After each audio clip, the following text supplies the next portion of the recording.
Talking Records. And we're here with an expert, Pumpkin, all the way from LA. Welcome, sir. How are you doing? We're good, how are you? Super duper. Super duper. We're in the iconic Red Cat Records here on Main Street in Vancouver. And I'd like to talk about your music. All right. What, I've been listening to you for several years now. I discovered you at Coachella 2012 in the Do Lab. And I find your music really resonates with me personally. It's very nostalgic, and it's almost like youthful, very playful and childlike. I'll take that. And on your SoundCloud, I really love your Mana mix, and also the David Bowie song from Labyrinth. So you're a Muppets fan? I'm a Muppets. I'm a huge Jim Henson Muppets fan. Yeah, I always say that a Muppet is my spirit animal. That's very best. Yeah, I definitely, I think the biggest ingredient in the remixes that I select is the nostalgia. It's something that makes me feel like a kid again. I really am just a big kid, I love it. I used to work with kids and I used to play their music and everyone would just resonate with it, whether it was like, a 20-something person or a child. Awesome. It's awesome. Yeah, a couple times this summer at two or three different festivals, I actually played in like the little kids area and did just a straight up Sesame Street set. And that was almost more fun, than my actual sets in a lot of ways, because kids will be brutally honest, and I got to give a couple of DJ lessons. Perfect. Training them young. Amazing. I'm curious to know, you often refer to your fans as acorns. I'm wondering if you could tell me the significance of acorns to you. For me, acorn, I even have one tattooed on me, right there. Close up. To me, and I think not just to me, acorns can be a symbol of the potential that we all have. There's a Ralph Waldo Emerson quote, and I'm going to have to paraphrase because I'm not sure if this is exactly right, but something like, the birth of 1,000 forests lies in one acorn. Oh, yeah. That's beautiful. And that just has stuck with me my whole life. Because there are times when we all just feel like a little nut, but with the potential to become the mighty oak and grow a forest. Yeah, that's very beautiful. That really touches you, right? That's really lovely, and where that kind of comes from is I notice your music, you kind of carved out your own niche in a lot of ways in music. You classify your songs as love sauce or love thump, and I just want to where you got that inspiration to classify your own songs by that. Well, I mean, people like to go crazy with genre names, and sub genre names that we're just trying to explain, because it's hard to just explain music to people in a lot of times. So if you can put it in a category, it makes it easier to explain. But the people making the music are never the ones trying to put it into a category. Right. The artists are never, coming up with the genre names. It's the people trying to sell the music that come up with the genre names, or just the fans, or that's how those things, come to life, I think.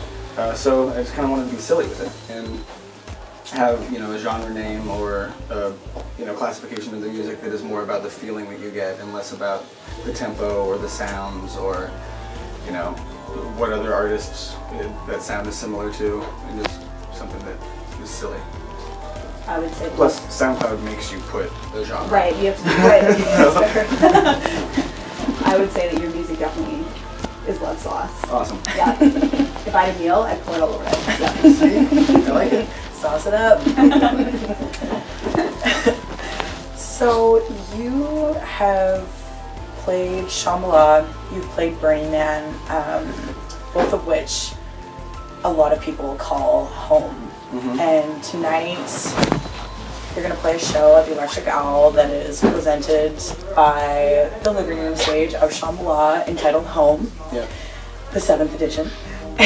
And I'm wondering, what does home mean to you? That's interesting. For me, having to travel so much, it's really an interesting thing to think about. I guess, you know, it's cheesy, but home is in here. Yeah.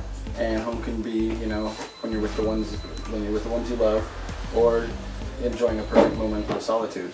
Because, you know, being on the road a lot, sometimes there's forced solitude where it's like I'm in a new town, I don't know anybody, just sitting at the hotel.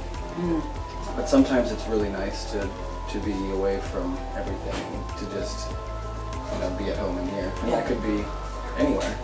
You know, for me, a lot of times where I feel the most settled and at home is being outside somewhere, often by myself. Yeah. You know, and just enjoying quiet, sunshine, and actually not looking at my phone for 10 minutes. You know? A must do. Yeah, so I would say that's the greatest representation of home for me. Well, thanks for sharing Also, that. Shambhala and Brady. Yeah. We're Agreed. glad. Yeah, agreed. Absolutely.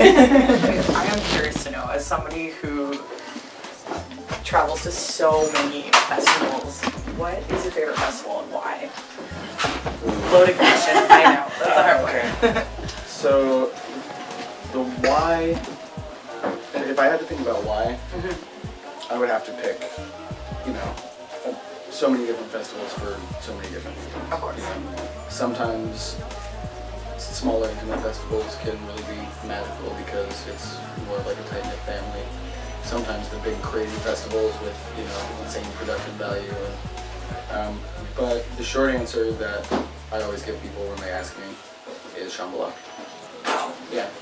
The first time that I went last year, 2013, it felt like my first festival. Yeah. Walking around the first day, just getting choked up and blown away. Plus, Canadians are so nice.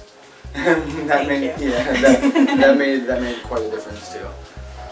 But you know, my friends that do lab throw lightning in a bottle in Southern California, and that is in so many ways my favorite festival also. Yeah.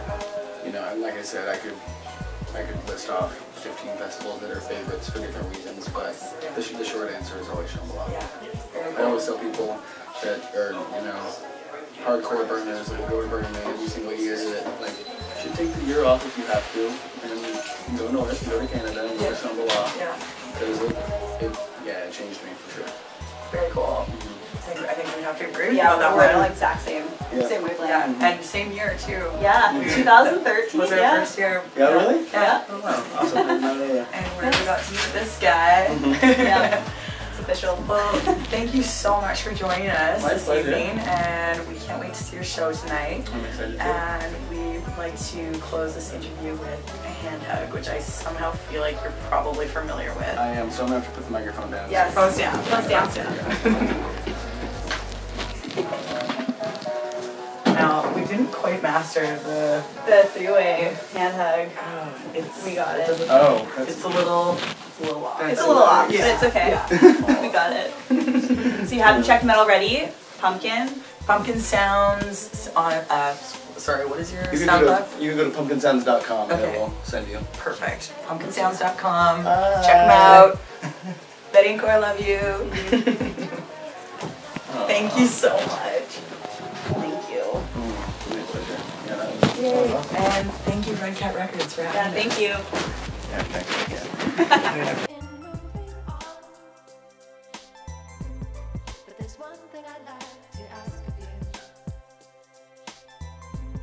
And she said, just tell me, darling, I'll do anything she said. Please twirl me one more time and don't stop spinning.